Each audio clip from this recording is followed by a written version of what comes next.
정부가 집값을 잡기 위해 10월 말부터 민간 택지에도 분양가 상한제를 시행하기로 했다가 일부 유예하기로 했습니다. 정책 후퇴라며 집값만 올렸다는 비판이 나오고 있는데요. 왜 그런지 기자들과 얘기 나눠보겠습니다. 자, 김한진 기자. 네. 자, 문재인 정부가 출범하면서 집값만은 꼭 잡겠다고 강조를 했는데, 네. 자, 하지만 현 정부 들어서 서민들의 내 집 마련의 꿈은 더 뒷걸음치고 있는 것으로 나타났습니다. 네, 그렇습니다. 문재인 정부 들어서 최근 2년 동안 소득 1분위, 그러니까 연소득 하위 20%를 예로 들어보면요. 예.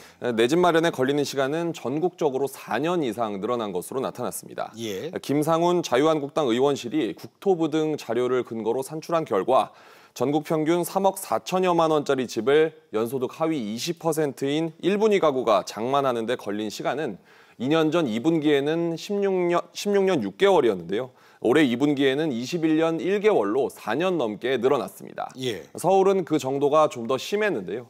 1분위 도시가구의 경우 서울 평균 가격대 아파트를 사는데 지난 2017년 33년 1개월에서 올해 48년 8개월로 약 15년 7개월 더 늘었습니다. 네. 그러니까 버는 족족 50년을 꼬박 모아야 서울의 집 한 채를 살 수 있다는 얘기인 겁니다.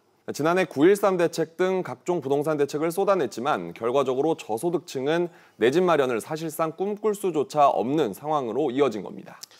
결국 그 정부의 부동산 정책이 먹히지 않았다는 얘기인데, 자, 정광윤 기자. 그래서 꺼내든 카드가 그 분양가 상한제를 확대 적용키로 한 거죠.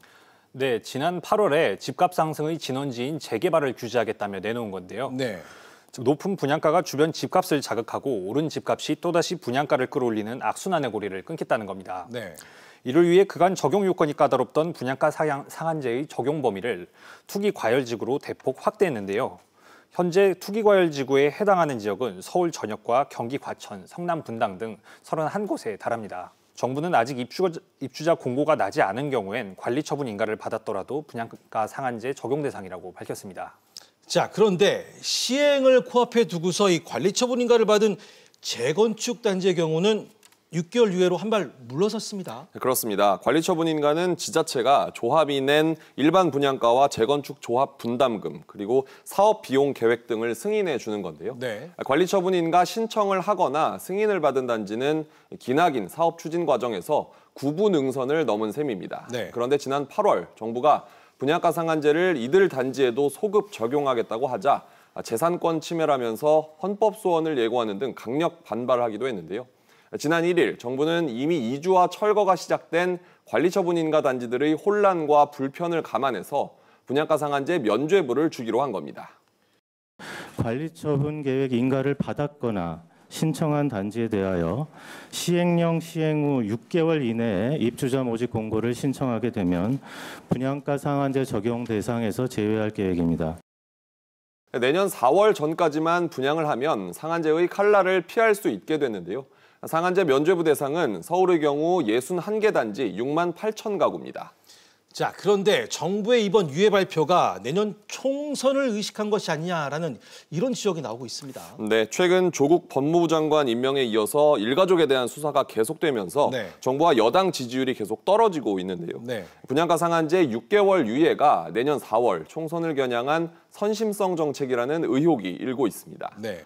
또 내년 총선 불출마설이 돌았던 김현미 국토부 장관은 지난 2일 국정감사에서 총선 출마 의사를 밝혀 이러한 의혹에 힘을 싣고 있는데요. 한편에서는 내년 총선이 가까워지면 추가적으로 유예에 나설 가능성이 있다는 지적도 나옵니다. 내년 총선 즈음해서 충분히 분양가 상한제 부분에 대한 민간택지 확대 적용을 더 추가적으로 연기하거나 내용을 더 완화할 수 있는 가능성은 충분히 있다. 자, 그래서 이번 국감에서도 분양가 상한제 정책 후퇴다라는 이런 지적이 많이 나왔습니다. 네, 그렇습니다. 지난 2일 국감에서는 여야 모두 분양가 상한제 유예에 대한 우려와 비판을 쏟아냈는데요. 네. 강훈식 더불어민주당 의원은 종합부동산세가 발표됐을 때 종이호랑이 비판을 받았던 만큼 이번 대책이 집값을 확실히 잡아야 한다며 강력한 추진을 주문했고요. 주승용 바른미래당 의원은 분양가 상한제가 부동산 시장을 오히려 혼란스럽게 만들었다며 인위적인 가격 통제는 효과가 없다고 꼬집었습니다. 네. 또 안호영 더불어민주당 의원도 최근 강남에 평당 1억 원 아파트가 등장했다며 분양가 상한제가 오히려 집값을 부추긴 게 아니냐고 우려했습니다. 자, 하지만 김현미 장관은 이런 지적에 대해서 강하게 부인을 했습니다. 네, 김현미 장관은 정부의 분양가 상한제 확대 적용 원칙은 변함이 없다고 강조했는데요. 네. 지금처럼 집값이 진정되지 않으면 이번 달 말 주택법 시행령 개정안이 통과되는 즉시 분양가 상한제 적용 범위를 선정하는 주거정책 심의를 열 수 있다고 강조했습니다. 특히 집값 급등 지역의 경우 동단위로 적용해서 정밀 타격하겠다는 입장입니다. 일부 몇 개 동만 하겠다 이런 취지로 오해하시는 분도 있는 것 같은데 시장의 안정을 저해하는 가격 상승 우려가 높은 동은 숫자에 관계없이 적극적으로 지정해 나갈 계획입니다. 알겠습니다. 보완책으로 상한제 적용 지역을 그 동단위로 쪼개기로 했는데요. 자, 정 기자, 그 집값 안정에 대한 강한 의지는 엿볼 수 있겠습니다만 이것 말고 또 다른 노림수가 있을 것 같습니다. 네, 서울의 신규 주택 공급은 결국에는 재건축이나 재개발을 통할 수밖에 없는데요. 네. 상한제 적용으로 재건축이나 재개발이 위축되면 공급 물량이 딸려 집값 상승을 부르는 것이 아니냐는 우려를 의식한 것으로 보입니다. 네. 서울 전역을 상한제로 지정을 하면은 공급 물량이 줄어들 수 있지만 동단위로 정밀 타격을 할 경우 공급 축소 우려를 덜 수 있기 때문입니다. 알겠습니다. 관리처분인가 단지 안에서 분양가 상한제 6개월 유예를 발표한 후에 재건축 시장은 희비가 엇갈리고 있는데요. 시장 분위기는 어떤지 준비된 영상 확인해 보겠습니다. 총 사업비 10조 원, 12,000가구 규모로 지어지는 서울 강동구 둔촌주공 아파트 재건축 현장입니다. 정부가 분양가 상한제 적용 시한을 내년 4월까지 미루기로 결정하면서 전용 면적 79제곱미터의 호가가 처음으로 15억 원대를 넘었습니다. 6개월 유예됨으로 인해서 조합원들은 호재로 인해서 매매가를 올리는 현상은 맞아요. 2, 3천을 올렸어요. 내년 4월 전 분양이 가능할 것으로 예상되는 개포주공 1단지와 4단지도 부르는 값이 적게는 5천만 원, 많게는 1억 원 넘게 올랐습니다. 하지만 아직 이주, 철거를 시작조차 하지 못한 탓에 6개월 안에 분양하는 것이 사실상 어려운 단지들도 있어서 희비가 엇갈리는 모습입니다. 조합원 간 소송 등이 얽히며 이주 일정조차 미뤄진 반포주공 1단지는 상한제 유예 발표 소식에도 별다른 가격 변화가 없는 상황입니다. 여기랑 상관없잖아. 일단은 피하죠. 소송 처리도 안 되는데 무슨 분양 공고예요. 유예를 갖다가 한 2년 해주던. 소송이나 설계 변경 등 풀어야 할 과제가 많은 재건축 단지들은 상한제를 피할 수 없을 것으로 예상되면서 내년 분양 시점도 불투명한 상황입니다. 보신 것처럼 6개월이란 유예 기간이 너무 짧은 것이 아니냐 이런 지적이 많은데요. 자, 김 기자. 네. 왜 이런 말이 나오는 겁니까? 재건축이나 재개발 사업에서 관리처분인가를 받은 다음에 주민들이 이주하는 데만 4, 5개월이 걸리는데요. 네. 또 그 후에 본격적인 철거 작업이 5, 6개월 이상 필요합니다. 첫 삽을 뜬 후에 입주자 모집 공고, 즉 분양 신청을 할 수가 있는데 내년 4월까지 분양을 시작하려면 최소한 지금 단계에서는 주민 이주가 끝났어야 하는 상황입니다. 네. 또한 강동구 둔촌주공 사례처럼 철거 단계에서 성면을 처리하는데 1년 가까이 걸리는 경우도 있고 또 설계 변경이 필요할 경우 시간이 더 필요한 만큼 6개월 유예는 너무 짧다는 거죠. 현재 분양가 상한제 적용 유예 대상 61곳 중 철거 중이거나 또 착공 후에 분양을 아직 하지 않은 단지는 다 합쳐도 20개 정도에 불과한데요. 정부는 30개 정도로 생각을 하고 있어서 차이가 좀 있습니다.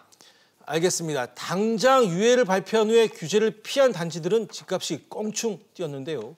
분양가 상한제 확대를 예고했을 때부터 집값이 뛰기 시작해서 결국 정부 기대와는 달리 서울 집값을 끌어올리는 기폭제가 됐습니다. 자, 김 기자. 네. 그동안 서울 집값 얼마나 오른 겁니까?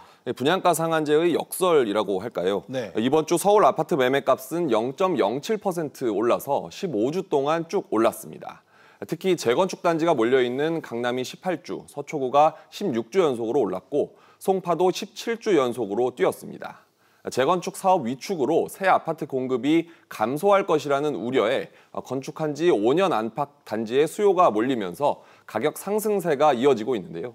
지난 8월에는 서초구 반포동 아크로리버파크 아파트 전용 면적 59제곱미터가 24억 원에 거래되면서 3.3제곱미터 1억 원 시대를 열기도 했습니다. 네.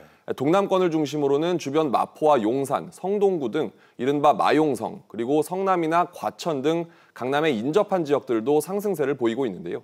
과천의 경우 지난달 마지막 주 주간 아파트 매매 가격 지수 변동률이 0.43%로 전국 기초자치단체 가운데 1위를 기록하기도 했습니다.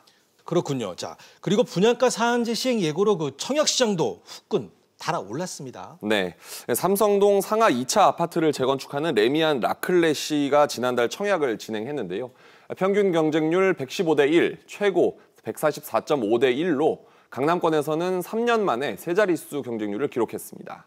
분양가 상한제의 신규 분양 물량 희소성이 높아지면서 서둘러 내 집 마련에 나서는 수요자들 움직임에 강남권 막차 청약단지로 현금이 몰리고 있는 건데요. 네. 또 일단 당첨만 되면 적어도 시세 차익을 5억 원 넘게 기대할 수 있어서 과열 양상을 보이고 있습니다.